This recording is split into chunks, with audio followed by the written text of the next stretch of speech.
Today's guest is Jill McCarthy, also known as the Geeky Grandma. She has a podcast and she is so inspiring to talk to. I tell you, she will motivate you. She'll make you feel like you are not doing enough. But she is an ex-elementary school teacher. She was an elementary school teacher for 25 years. She tells her story about what happened and why she transitioned. She actually did retire from that profession, but she always had this side love of computers. And she is now a podcast host. She actually sat on it for 14 years. She'll talk about that. But she talked about how she suppressed who she really was for so many years, and she sought help, and she finally is speaking her truth and being her authentic self. And it was just a delightful 30-40 minutes of a conversation. And she's got a couple of really great quotes she shares. And I think as a grandma like me, we really connected, and as a definitely somebody who has gone above and beyond anything that would be expected of her, and really being a force in the world. I just love it. So anyways, with no further ado, let's get to Jill's interview now. Welcome to another episode of Not Your Average Lives. And I was just telling my guest, I'm feeling a little rusty because I have batched so many and I was in my launch, and now I'm feel like I haven't done an interview for a while. So welcome to the program, Jill McCarthy. Well, thank you very much. Glad to be here. Yes. And I have to share because we had some technical issues, and I just want you to know that these grandmas can figure it out. Yeah. Yes. So, but Jill has a podcast too, and we met on Instagram. She actually reached out to me and asked me to be on her podcast, and I want to give that a plug. It's called the Geeky Grandma with an Encouraging Nudge. Right. So she's going to talk about that. So she's a podcaster, and I love that people do podcasts because it's such an easy thing to do, and anybody can chit chat if they're like me. I can always find something to talk about. So you reached out to me, and I did that, and I it's like 2 episodes ago. So by the time this airs, it's just, if you go to her podcast, it says Not Your Average Grandma, talking to Not Your Average Grandma. Yeah. So anyways, so we're going to talk about you today. All right. Yes, because you are inspiring. I think you're very inspiring. Jill is 67. She's a mom of 4 sons. My daughter has 4 kids, and 2 are boys and 2 are girls. I think she would probably 4 boys is a lot. That's a lot of milk that's drank in the Absolutely. The house. Yeah. I think 6 grandkids. Yep, 3 and 3. So yes. Oh, yeah. So I have 6 too. So so you are in this world of doing what you love. And yes. And you were started as an elementary school teacher. Absolutely. 25 years. Yeah. So I'd love for you to share, first of all, where did you come up with the Geeky Grandma? Because when I hear that, I think you might be techie. So geeky also might mean like a little bit nerdy. So what does that mean? And then tell us kind of what made you stop teaching. And I don't know how old your podcast is, but what made you want to do a podcast, and how do you really serve? What do you do now other than, you teach in some way probably, but so just give us a little background on you. Okay. Geeky, I am guilty on both parts, both the tech part and the kind of nerdy part, but it's kind of a long story, but make it real short. I started college as a math major. The last course I took, they said, we'll give you a C if you don't come back. So that wasn't it, but they showed me the computer, the schools, one computer they were going to use the next year in that math class. And I guess it left me hungry for 20 years. And my husband's in construction, and he swapped the septic system for a computer. And I sat down to the computer the very first time, and my fingers told me what to do. they just were a natural fit. They understood how to go to pull down menus. Never done it before in my life, but I had waited 20 years anticipating it, setting up my husband's construction business spreadsheets on paper. So I knew I could do that. And I just fell in love with it. And so let me back up. So you got this exposure to a computer in college, right. But you never had your own computer, it sounds like. No. Until fast forward 20 years, you're saying? Right. Wow. So I was really waiting for it, and I kind of got the idea of it being rows and columns kind of thing. I taught myself on Excel, first of all. Yeah, I remember Lotus. Do you remember? That's the first application that had a menu that I learned on. I skipped the Lotus. I came in after that, but I got a little manual, and every page had its own separate directions that were complete in their own right. And I'd go read a page and I come back, and I'd read a page and I come back.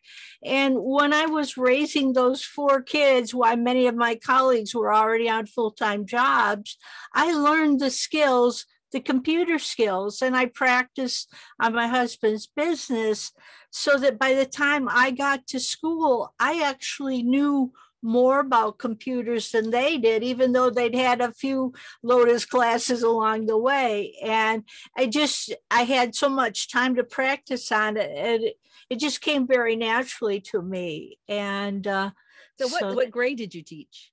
I taught 2nd grade for 20 of those years. And it's a nice grade, I like to say, in that they're broken in, but they're not wise guys yet. So that was a good fit for me. My 2nd grade teacher would read to us. And she was not very nice, because she was also a lunch monitor, and she forced me to eat like vegetables. So that was I did not like that teacher. But I do remember the one good thing about her is she had a wonderful Piglet voice.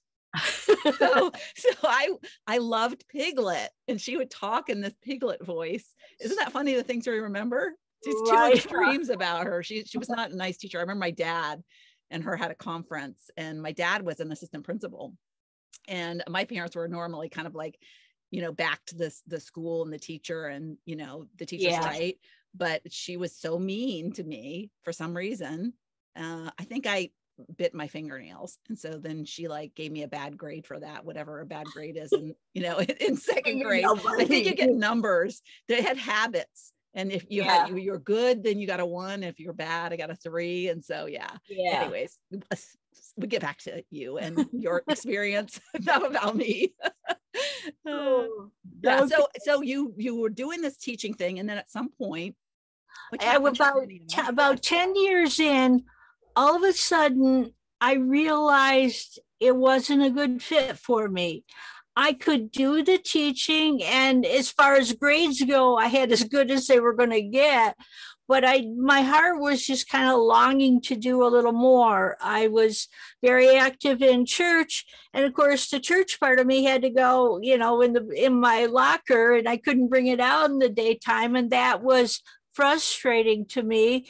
And when you have 4 kids and they're kind of like all dive bombing on you, and you get now 20 dive bombing on you, and I lived 3 minutes away from school, it was hard to get away from that constant. When I retired, I felt like a piglet, like a mother sow with 20 piglets all leeching onto me, and it just didn't fit. And what happened is, around that 10-year mark, I ended up starting doing women's retreats, and I absolutely fell in love with it.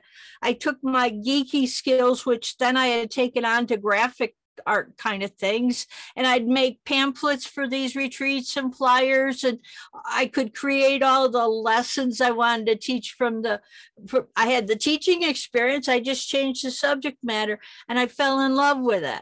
And it's funny you should say that, because I think you changed the age also of the students, right? Because I think I was going to be a teacher, and then I taught 7th grade for like a 9-month grading period, and I hated it. So I quit my teaching. I ended up not finishing college, because I was like, well, I'm not going to do this. I'm not going to waste my time for another year. getting a degree I'm not going to use. And so, but then I got into corporate world and training people, adults, and I loved that. And so it's kind of interesting because just sometimes what we think we love and what is our gift, sometimes it's still that, but it's just a different, different. Yeah. What happened, one of the other things that happened that made me change my mind was I ended up taking an adult ed computer course, and the guy starts teaching, and I says, I know that. Why am I in this class? So the next semester, I taught the computer class. And I'll tell you, I came out of there that night, and the sky was dark, and it was a clear night with all the stars there. I just felt like Rocky. I felt like on top of the world, because there were like the school secretary was in the class.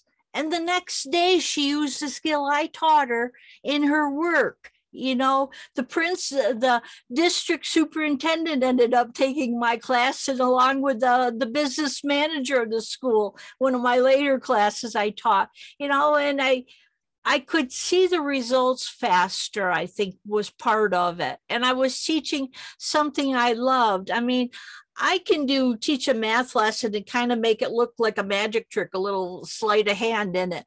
But after a while, that got old for me. And yet the computer, I was excited. I even did one-on-one tutoring.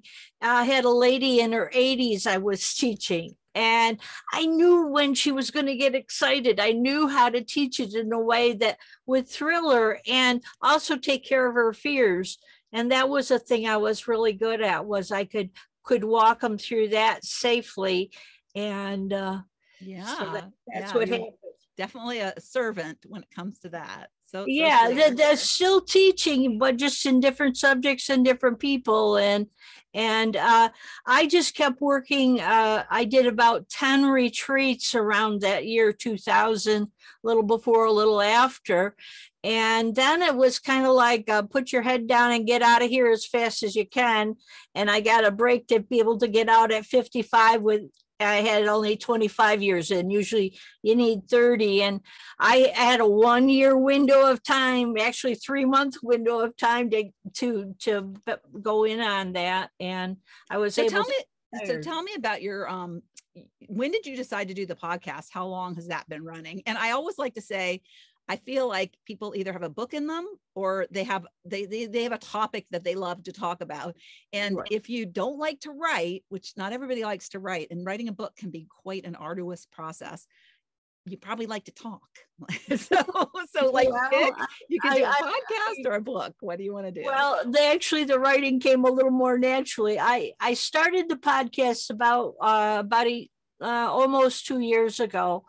But when I've been retired 12 years, and I literally bought a podcasting microphone before I retired from school. So it was like 14 or 15 years ago.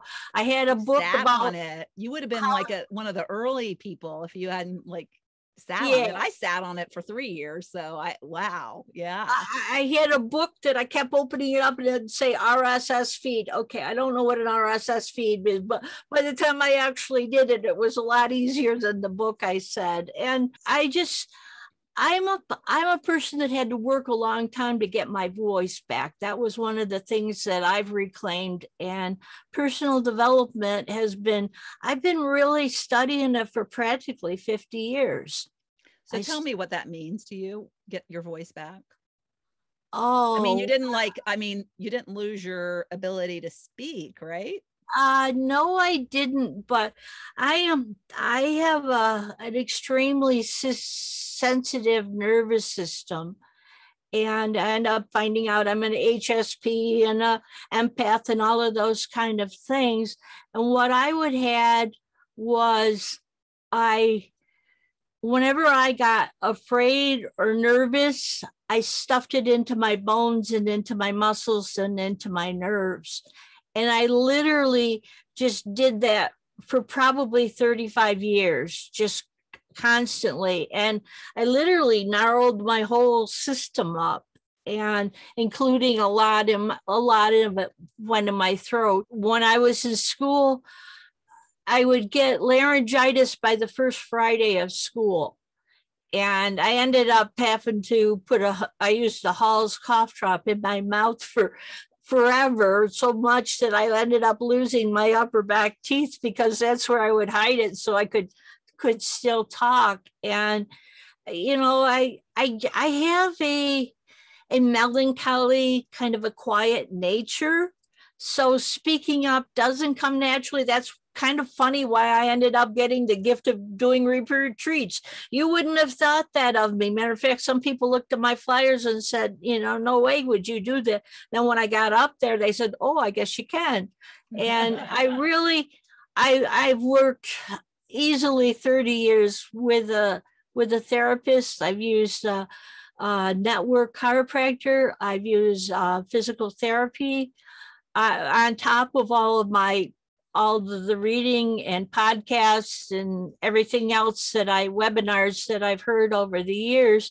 And I literally have gotten my voice back and fuller over, inch by inch. But if there was a slower way to do it, I'm sure I would have found it. But I've literally, I can feel the muscles one at a time unwind. Yeah, and you're getting aligned with who you really are. Who I really am. You're hiding yourself. Yeah. Authentic Jill is coming out. Yay. Yeah. So are you not using Hall's cough drops anymore? No, don't need them anymore. Yay. I don't want to lose any more teeth. No, of course not. But I can feel it when it tightens up, but I know what it is. And I know some things that work on me getting it back. And so I'm so much more tuned into my body. One time when I started with my third therapist, she said I was dissociated and that I just wasn't even really in my body. And between her and the chiropractor, I would go to her in the morning and then the chiropractor right after. We'd loosen up the ideas and therapy, and then physically he would loosen it up right afterwards. And so it's been a real hand in glove kind of thing. And that's awesome. I love the what you're doing and talking about with the chiropractor. I never actually used a chiropractor until I was in my 50s, and it was just by total accident. Her husband and my husband played rugby together, and she saw me walking with a limp. And so she approached me and said, you should come in and let me look at you. But I didn't realize of the connection between the brain stem, like the brain and the fluid that flows down your back. Right. And when you're not adjusted right, and there's a pinch there, you actually are blocking that communication from your brain to your body. Yeah. We've worked so much. I could talk on that all day, but really right now we're even working on the back of my head.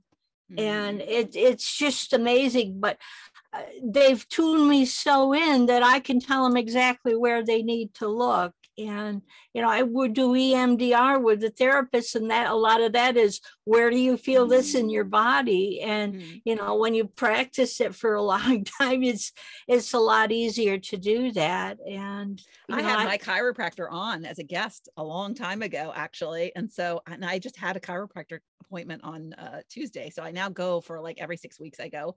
But I am going to put in the show notes a link to that podcast, because that would be good for people if they're right. What does a chiropractor actually do? And it's a really good conversation. She has she believes and has a lot of marketing materials on the 100-year life.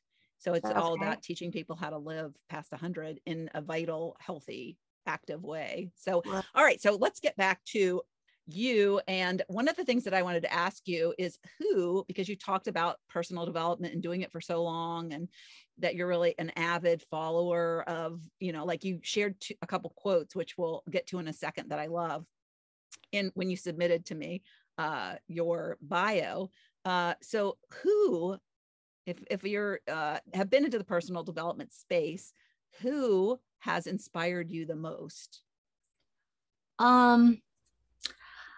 I'm going to say a name that isn't I'm sure on any of the book rosters anywhere, but I had a pastor friend who I met right after I had a hysterectomy, and she was so naturally loving and giving and a fantastic hugger. And from my kind of teaching background, I brought some of that over to my chiropractor and therapist. I added that kinesthetic piece. And that's what I needed to get it to connect with me. And actually, the two of them were working, but until they added the third piece that I had, of all people, to give. And she was so genuine and took the time to listen to me. I'm sure I was way more than a nuisance and called way more than anybody should have. But she took the time. She believed in me. She actually did a practice retreat so that, because I told her my background, how I wanted to do a thing with women and do it an overnight thing. And at first she put on a couple of women's teas and so I could meet the ladies. And then she did a practice one. And then the next year I did one. And I had her as my speaker a couple of times, but then I got doing more and more of it. And she just listened and she gave me the opportunity and was so supportive. I can remember one of the first things I did was I asked, could I play a song for the Sunday morning service? And she said, yeah. And I says, well, it isn't a very spiritual song. I said, the one I wanted to play was The Impossible Dream. And I got up there to do it. And for some reason, my fingers ended up on the wrong keys. So when you're playing the right notes on the wrong keys, it doesn't sound very good. And you know what I did is I just said, okay, now that's how not to do it. And I moved my fingers and I went on from there. I didn't stop. And she gave me a little plaque that says, I had a butterfly on it. It said, now your wings are ready. Now you can fly. And yeah. So it sounds like she inspired you through believing in you. Yeah. Yeah. And I knew you gave and you felt valued because right. you contributed in a way. Yeah.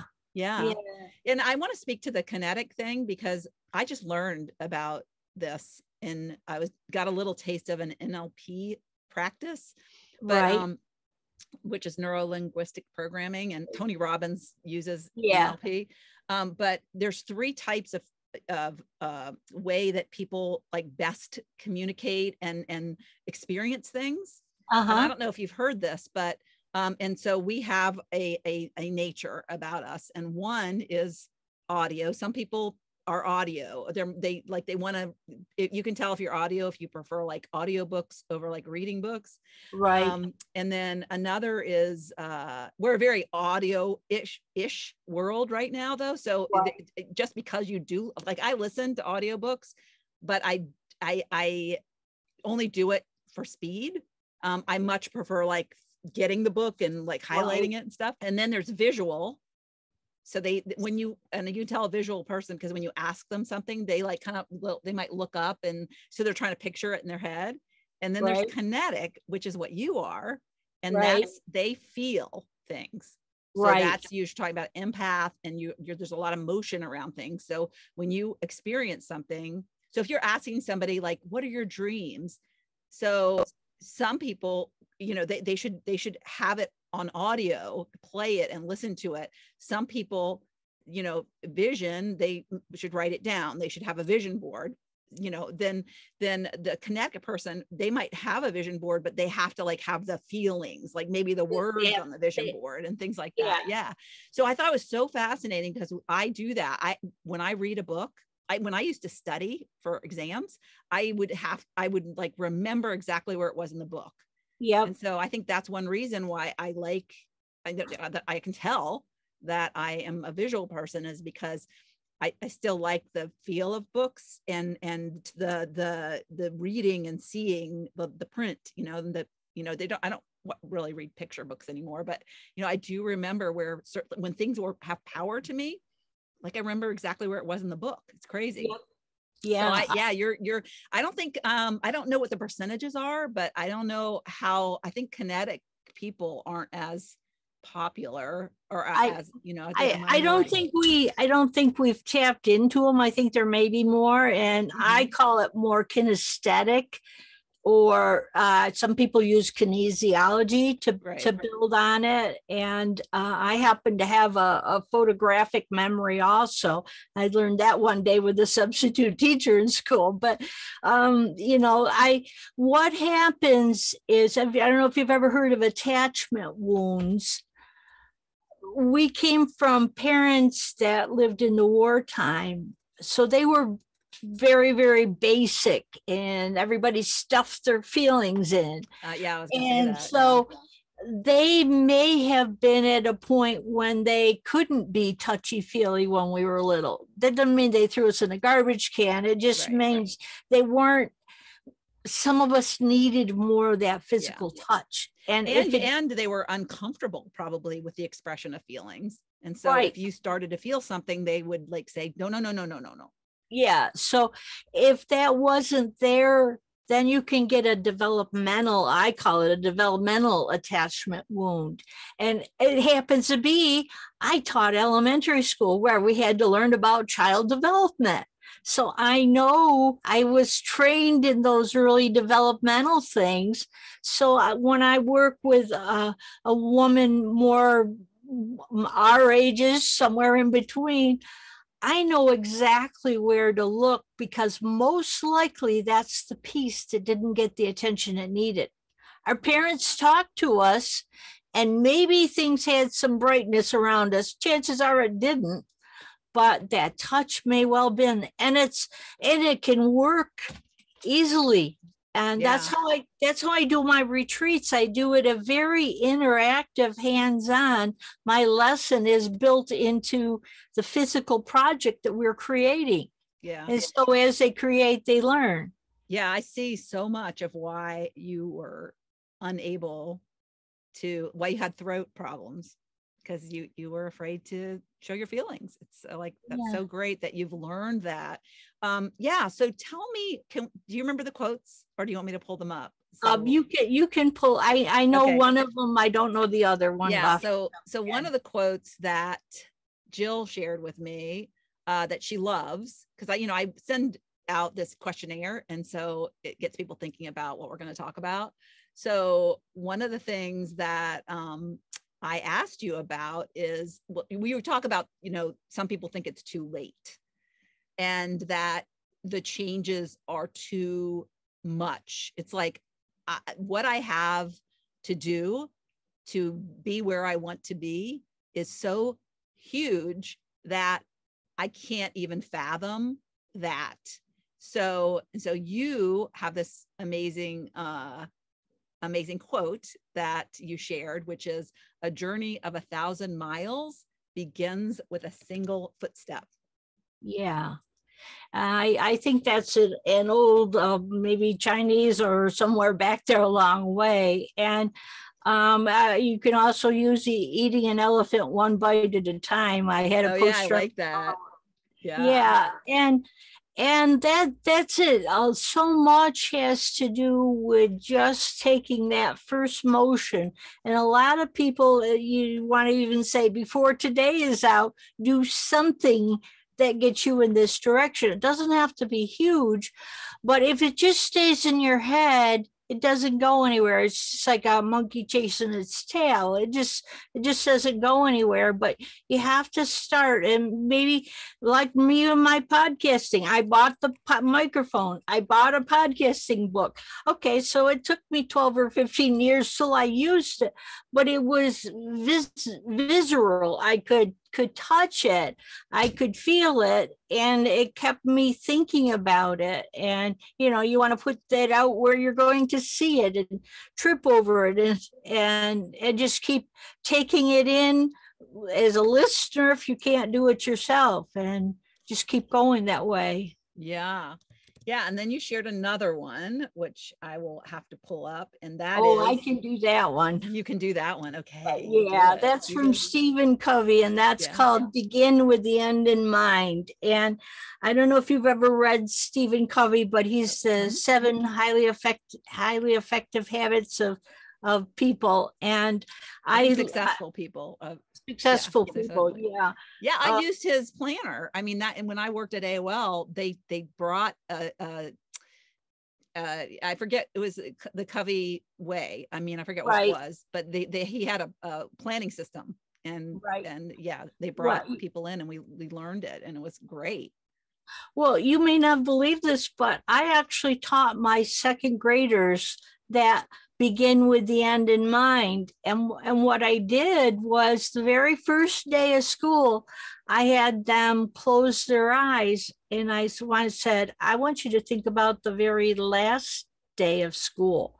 And at second grade, they'd already been through a couple of the last, and they say, oh, I'm excited for summer, or I'm going to miss my friends, or, well, it's kind of typical responses. And I said, okay, so I want us to live every day of this year so that we create that last day of school when we're all friends with each other, where That's we've done a amazing. lot of exciting things, and they were able to do it. And actually what happened, it was kind of great that it doesn't sound great, but we had a kid leave in the middle of the year, and we didn't get a chance to say goodbye for whatever reasons. The parents pulled them out, and we never got to say goodbye. And I says, but you know what? We lived every day as if we'd already prepared to say goodbye to him. We'd already enjoyed his company. And so we were kind of prepared for it. And, as I'm at age 67, and I lost my mom 2 years ago, and we even lost an aunt this week. And, you go through a lot of people, those rough last few days and lives. It seems like getting to see too many of those. But, if we live every day of our life so that at that point we don't have any regrets. They say we have more trouble dealing with regrets on your deathbed than the things that you did and maybe got in trouble for along the way. And, what do you want to feel? What kind of a connection do you want with your children or your grandchildren?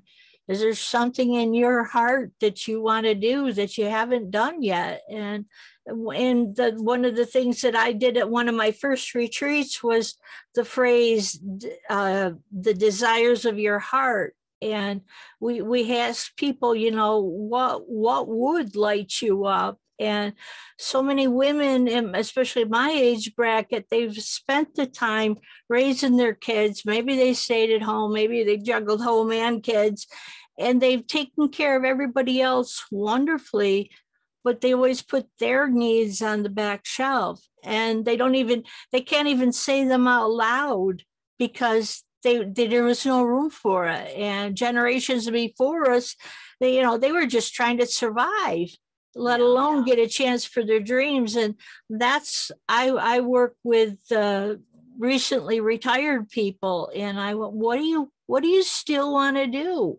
What haven't you done yet? And okay, so maybe you won't be in the Rockettes, okay, but maybe you can take a dance class, or maybe you could be in a local production. I mean, you might have to tweak it a little, realistic sometimes, but do it. And what would it take? I had one lady it was tutoring her one-on-one, and she says, I always wanted to write a family history book. And she says, I asked her, what's keeping you from it? Well, I'd have to sit down with this aunt, and she's in the nursing home, and she's not very well. And I says, well, this afternoon, can you get on the phone to the nursing home? And she did. She started the book. She was a very scattered, creative person, but I had the organizational skills to pull her in.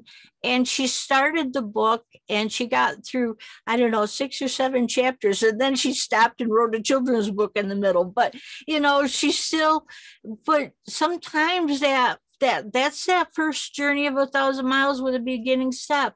Can you get on the phone? The aunt was only 20 miles away, even in the nursing home. So you never know where that is going to lead, right? Take one step, and it could lead somewhere totally different, but at least you took the step. Yeah, she ended up writing a children's book for the local historical building, and she has gone to different places and read the book and promoted it and that kind of thing. So, it did take off, and it did go, and we never know which thing's going to touch somebody and start that process. It's funny you should mention the Rockettes, because my 84-year-old mother-in-law is taking a tap dance class. So yeah, maybe that's what her goal is. I have no idea.